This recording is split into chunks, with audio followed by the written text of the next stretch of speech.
நாம் ஏமாற்றவே மாட்டோம். நமக்கு மக்கள் தான் முக்கியம், அவங்க மனசு தான் முக்கியம், அவங்க வாழ்க்கை தான் முக்கியம். ஆட்சிக்கு வந்ததுக்கு அப்புறம் 60 வயதிற்குள் உள்ள ஒவ்வொரு குடும்ப தலைவியின் வங்கி கணக்கிலும் நேரடியாக மாதம் 2500 ரூபாய். ஒவ்வொரு குடும்பத்திற்கும் ஆண்டுதோறும் 6 விலையில்லா கேஸ் சிலிண்டர்கள். ஏழை குடும்பங்களை சேர்ந்த ஒவ்வொரு மணப்பெண்ணுக்கும் திருமணத்திற்காக 1 சவரன் 8 கிராம் தங்கமும் மற்றும் ஒரு தரமான பட்டு சேலை. 1ஆம் வகுப்பு முதல் 12ஆம் வகுப்பு வரை அரசு அல்லது அரசு உதவி பெறும் பள்ளிகளில் படிக்கும் ஒவ்வொரு குழந்தையின் தாய் அல்லது பாதுகாவலருக்கு இடைநிற்றலை தவிர்ப்பதற்காக ஆண்டுக்கு ரூபாய் 15,000. ஒரு வழியா பல தடைகள், பல சிக்கல்கள், தளபதி விஜய் சந்திக்காத பிரச்சனைகள் அப்படின்றது எதுவுமே கிடையாது. எப்படியோ பல பிரச்சனைகளையும் தாண்டி நம்ம தளபதி விஜய் இப்போ தமிழ்நாட்டோட முதலமைச்சரா கெத்தா கோட்டையில உட்கார்ந்துட்டாரு. முதலமைச்சர் ஜோசப் விஜயோட அந்த முதல் கையெழுத்து யாருக்காக இருக்கும் அப்படின்னு பல பேர் நிறைய எதிர்பார்ப்போட இருந்தாங்க. தேர்தல் அப்போ முதல்வர் ஜோசப் விஜய் சொன்ன முதல் விஷயம் என்ன அப்படின்னா, பெண்களுக்கு தான் முதல் மரியாதை, பெண்களுக்கு தான் பாதுகாப்பு, எப்பவுமே பெண்களுக்கு தான் முன்னுரிமை அப்படின்னு சொல்லிட்டு அவரோட தேர்தல் வாக்குறுதிகளை ஏற்கனவே கொடுத்திருந்தாரு. நம்ம முதல்வர் ஜோசப் விஜய் அவர்கள் என்ன சொல்றாரு அப்படின்னா, நாங்க செய்ய முடியறத மட்டும்தான் சொல்லுவோம், சொன்னதை செய்வோம் அப்படின்னு அடிச்சு சொல்றாரு. கொஞ்சம் யோசிச்சு பாருங்க, இன்னைக்கு ஒரு சிலிண்டர் விலை எகிரிட்டே போயிட்டு இருக்கு. சாதாரண ஒரு நடுத்தர குடும்பத்துல பட்ஜெட் போடவே திணறாங்க. இப்போ இந்த நேரத்துல கையில காசு கிடைச்சா அது எவ்வளோ பெரிய விஷயம் அப்படின்றது உங்களுக்கே தெரியும். முதல்வர் ஜோசப் விஜய் என்ன சொல்றாரு அப்படின்னா, நாங்க பொய்யான வாக்குறுதிகள் எதுவுமே கொடுக்கல அப்படின்ற மாதிரி உறுதியா சொல்றாரு. பெண்களுக்கு ரொம்ப ரொம்ப முக்கியத்துவம் கொடுத்துதான் அவரோட வாக்குறுதிகள் எல்லாமே இருக்கு. அது மட்டும் இல்லாம இன்னும் சிறப்பான பல திட்டங்கள் அப்படின்றது வந்துட்டே இருக்குங்க. இப்போ எல்லாருடைய கேள்வி என்ன அப்படின்னா, இந்த மே மாசம் மகளிர் உரிமை தொகை நம்ம அக்கௌண்ட்ல போடுவாரா மாட்டாரா அப்படின்ற கேள்விதான் நிறைய பேர் மனசுல போயிட்டு இருக்கு. மே 7ஆம் தேதியே அவர் முதலமைச்சர் ஆகிறதா இருந்துச்சு. ஆனா சில இழுபறிகளால மே 10ஆம் தேதி தான் பதவி ஏற்றிருக்காரு. அதனால 15ஆம் தேதிக்குள்ள பணம் வர வாய்ப்பு இருக்கு அப்படின்ற மாதிரி செய்திகள் வந்திருக்கு. ஏன்னா கவர்னர் பிரச்சனை, எம்எல்ஏக்கள் ஆதரவு அப்படின்னு சொல்லிட்டு எத்தனையோ ரகளையை தாண்டி தான் அவரு வந்திருக்காரு. இப்போ அவரோட முழு கவனமும் நடுத்தர குடும்பத்து பெண்கள் மேலதான் இருக்கு. மேபி 15ஆம் தேதி இல்லாட்டி அதுக்கு மேலேயும் ஆகிறதுக்கான வாய்ப்புகள் இருக்கு. ஸோ அவர் முதல்ல மகளிருக்காக திட்டங்களை நிறைவேற்றுவாரா இல்லை மாணவர்களுக்கான திட்டங்களை முதல்ல நிறைவேற்றுவாரா அப்படின்ற மாதிரி மக்கள் மத்தியில நிறைய எதிர்பார்ப்புகள் இருக்கு. ஏன்னா அவர் முதல்வர் ஆனதே ஒரு வரலாற்று சாதனை தான். ஸோ அதனால விஜய் அவர்கள் மகளிருக்கு முக்கியத்துவம் கொடுப்பாரா இல்லை மற்ற விஷயங்களுக்கு முதல்ல முக்கியத்துவம் கொடுப்பாரா அப்படின்னு தெரியல. ஆனா வட்டாரங்கள்ல என்ன பேசப்படுது அப்படின்னா, இந்த மாசத்துக்குள்ள இல்லாட்டி அடுத்த மாசம் மகளிர் உரிமை தொகை வர வாய்ப்பு இருக்கு அப்படின்னு சொல்றாங்க. விஜய் அவர்களோட ஒவ்வொரு வார்த்தைகளும் பாத்தீங்க அப்படின்னா, நாங்க கொடுத்த வாக்குறுதிகள் எதையுமே தவறவிட மாட்டோம், எல்லாமே பொய் வாக்குறுதிகளா அப்படின்னு நினைக்க தேவையில்லை, நாங்க சொல்றத கண்டிப்பா நிறைவேற்றுவோம் அப்படின்ற மாதிரி முதல்வர் ஜோசப் விஜய் சொல்லியிருக்காங்க. அதனால இந்த மாசம் 15ஆம் தேதி இல்லாட்டி அடுத்த மாசம் மகளிர் உரிமை தொகை வரதுக்கான வாய்ப்புகள் நிறையவே இருக்கு அப்படின்ற மாதிரி சொல்றாங்க. இப்ப வரைக்கும் 1,30,00,000 பெண்கள் 1000 ரூபாய் வாங்கிட்டு வராங்க. ஸோ 1,30,00,000 பெண்களுக்கு மட்டும் 2,500 ரூபாய் கொடுப்பாங்களா இல்ல மேற்கொண்டு இன்னும் நிறைய பேருக்கு கொடுப்பாங்களா அப்படின்னு சொல்லிட்டு இனிமே தான் தெரிய வரும். அது மட்டும் இல்லாம இனிமே தான் புதுசா ஃபார்ம் கொடுத்து மகளிர் உரிமை தொகை போடுவாங்களா இல்ல ஏற்கனவே கொடுத்திருக்க மாதிரி கண்டினியூஸா கொடுப்பாங்களா அப்படின்னு நிறைய பேருக்கு ஒரு சந்தேகங்கள் இருக்கு. அதை பத்தியும் டீட்டெயில்ஸ் இனிமே தான் தெரிய வரும்.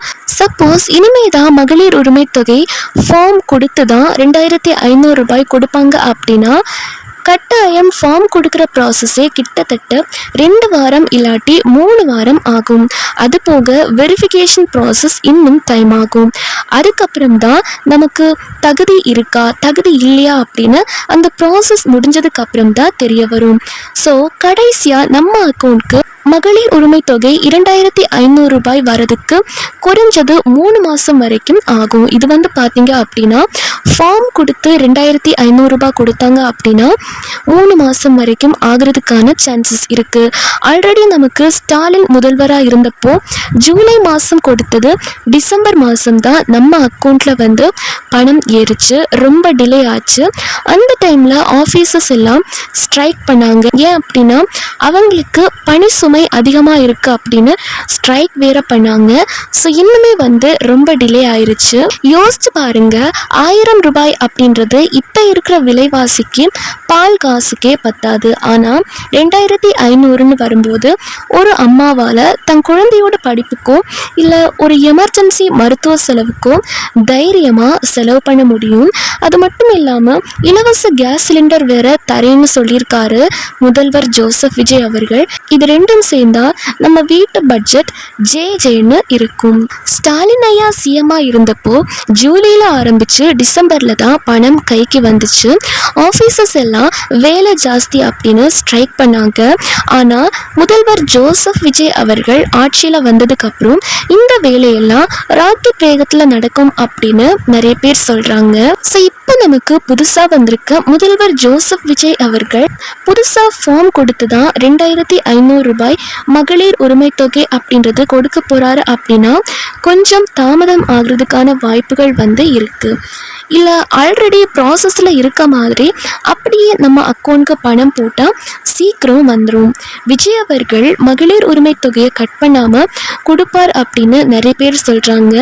இன்னும் சில பேர் என்ன சொல்கிறாங்க அப்படின்னா பதவியேற்பு விழாவில் சிஎம் ஜோசப் விஜய் அவர்கள் கடந்த அரசு கிட்டத்தட்ட ரூபாய் 10 லட்சம் கோடிக்கு மேல் கடன் வாங்கி கஜானாவை துடைத்துவிட்டு சென்றுள்ளது அப்படின்னும் தூக்க முடியாத சுமையை ஏற்றி வைத்துள்ளது அப்படின்னும் சொல்லியிருக்காங்க.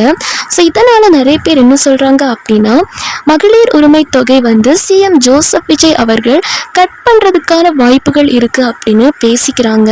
இந்த பதிவுக்கு நம்ம முன்னாள் முதலமைச்சர் மு.க. ஸ்டாலின் என்ன சொல்லியிருக்காரு அப்படின்னா எடுத்த எடுப்பிலேயே அரசிடம் பணம் இல்லை என பேச ஆரம்பிக்காதீங்க.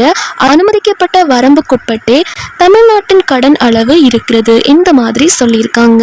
காசு இல்ல அப்படின்னு சொல்றாங்க. ஆனா விடிய காத்தால எல்லார் அக்கௌண்ட்லயும் 5000 ரூபாய் போடுறீங்களா? அது எப்படி?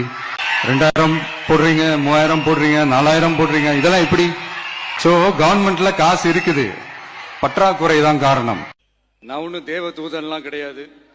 10 லட்சம் கோடிக்கு மேல கடன் வாங்கி வச்சுட்டு போயிருக்கிற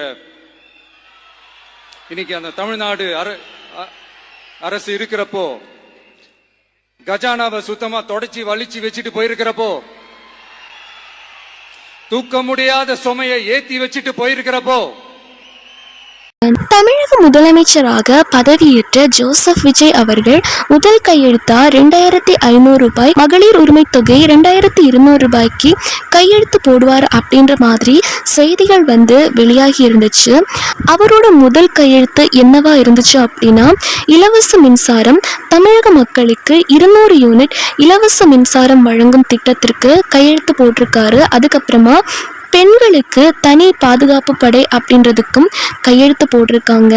அதுக்கப்புறமா முதல்வர் ஸ்டாலின் அவங்க முன்னாடியே 5000 ரூபாய் கொடுத்துருந்தாங்க. பட் அது எல்லாமே மக்கள் செலவு பண்ணியிருப்பாங்க. பல முக்கிய தேர்தல் வாக்குறுதிகளை சிஎம் ஜோசப் விஜய் கொடுத்துருக்காங்க. அதில் முக்கிய 2 வாக்குறுதிகள் பெண்களுக்கு இலவச கேஸ் சிலிண்டர் மற்றும் 2500 ரூபாய் மகளிர் உரிமை தொகை அப்படின்ற மாதிரி சொல்லியிருக்காங்க. ஒவ்வொரு வீட்டுக்கும் இது 2ம் தான் முக்கியமான தேவைகள். ஸோ எல்லாருமே இதைத்தான் எதிர்பார்த்துட்டு இருப்பாங்க. 2500 ரூபாய் மற்றும் சிலிண்டர் அவங்களோட தேவைகளை பூர்த்தி செய்கிற மிக முக்கியமான ஒன்று. ஏற்கனவே 1000 ரூபாய் கிடைச்சிட்டு இருந்தப்போ எல்லாரும் ரொம்ப சந்தோஷப்பட்டாங்க.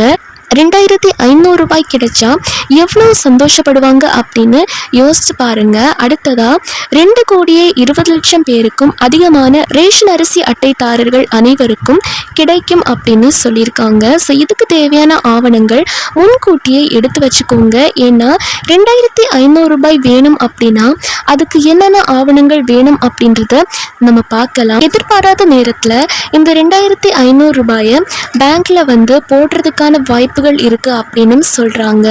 ஸோ எப்படி ஆனாலும் பேங்க்ல தான் இந்த அமௌண்ட் போட போறாங்க நம்ம கவர்மெண்ட். ஸோ ஆதார் கார்டு இதுக்கு வேணும். உங்கள் ஆதார் கார்டு வங்கி கணக்கோட லிங்க் ஆகி இருக்கா அப்படின்னு செக் பண்ணிக்கோங்க. உங்களோட வங்கி கணக்கு ஆக்டிவ்ல இருக்கா அப்படின்னு பாருங்க, சேலில் இருக்கா அப்படின்னு செக் பண்ணி பாருங்க. அடுத்ததா உங்களோட பேங்க் அக்கௌண்ட், ஆதார் கார்டு, அடுத்ததா ஃபோன் நம்பர் ஆக்டிவாக வச்சுக்கோங்க. ஏன்னா இந்த 2500 ரூபாய் மகளிர் உரிமை தொகை பற்றின எந்த ஒரு மெசேஜாக இருந்தாலும் எல்லாமே உங்களோட ஃபோன் நம்பருக்கு தான் வரும். இப்போ நீங்கள் ஃபார்ம் எழுதி கொடுத்தாலும் ஃபோன் நம்பர் அதில் கொடுப்பீங்க. அந்த ஃபோன் நம்பருக்கு தான் எல்லா விஷயங்களுமே வரும். ஆதார் கார்டில் உங்களோட நேம் மிஸ்மேட்ச் ஆகக்கூடாது, தப்பாக இருக்கக்கூடாது. பேங்க் புக்லேயும் எந்த பிரச்சனையும் வரக்கூடாது. அதே மாதிரி ஃபோன் நம்பர்லேயும் எந்த பிரச்சனையும் வரக்கூடாது. அடுத்ததாக ரொம்ப முக்கியம், ரேஷன் கார்டு குடும்ப தலைவி பார்த்தீங்க அப்படின்னா பெண்களாக தான் இருக்கணும். அப்படி இல்லைன்னா குடும்ப தலைவருக்கு அடுத்ததாக பெண்களாக இருக்கணும். ஆனால் குடும்ப தலைவியாக இருந்தால் அந்த ரேஷன் கார்டுக்கு எந்த பிரச்சனையும் இல்லாமல் கட்டாயம் கிடைக்கும். அடுத்ததாக முதியோர் உதவித்தொகை வாங்குறவங்க இந்த மகளிர் உரிமை தொகை வாங்க முடியாது. நீங்கள் ஓஏபி வாங்குறவங்களா இருந்தால் இந்த மகளிர் உரிமை தொகை வாங்க முடியாது. நீங்கள் 60 வயசுக்கு மேலே இருந்து அப்ளை பண்ணால் மகளிர் உரிமை தொகை கிடைக்காது. இன்னும் நிறைய விஷயங்கள் இருக்குது. ஃபார்ம் கொடுக்கும்போது இதை பற்றி சொல்கிறேன். நிறைய பேர் எதுக்கு அப்ளை பண்ணுறோம் அப்படின்னு தெரியாமலே அப்ளை பண்ணுறாங்க. தப்பாக அப்ளை பண்ணால் ரிஜெக்ட் ஆக வாய்ப்பு இருக்குது. ஸோ மகளிர் உரிமை தொகை ஃபார்ம் என்னைக்கு கொடுக்குறாங்களோ அதுக்கு முன்னாடி வீடியோ அப்லோட் பண்ணி உங்களுக்கு இன்ஃபார்ம் பண்ணுறேன். அண்ட் அந்த ஃபார்ம் எப்படி ஃபில் பண்ணணும் அப்படின்னு சொல்கிறேன். அண்ட் என்னைக்கு கரெக்டாக என்னைக்கு தேதிக்கு மகளிர் உரிமை தொகை உங்கள் வங்கி கணக்குக்கு போட போகிறாங்க அப்படின்றத பற்றியும் டீட்டெயில்டாக வீடியோ போடுறேன்.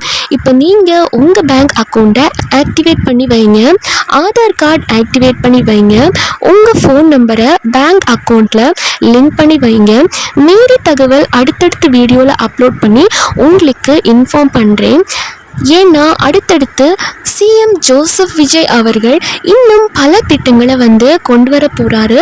அந்த விஷயங்கள் தெரிஞ்சுக்க நம்ம சேனலை இப்போவே சப்ஸ்கிரைப் பண்ணி பக்கத்தில் வர பெல் சிம்பலை கிளிக் பண்ணி ஆல் அப்படிங்கிற ஆப்ஷனை செலக்ட் பண்ணி வச்சுக்கோங்க.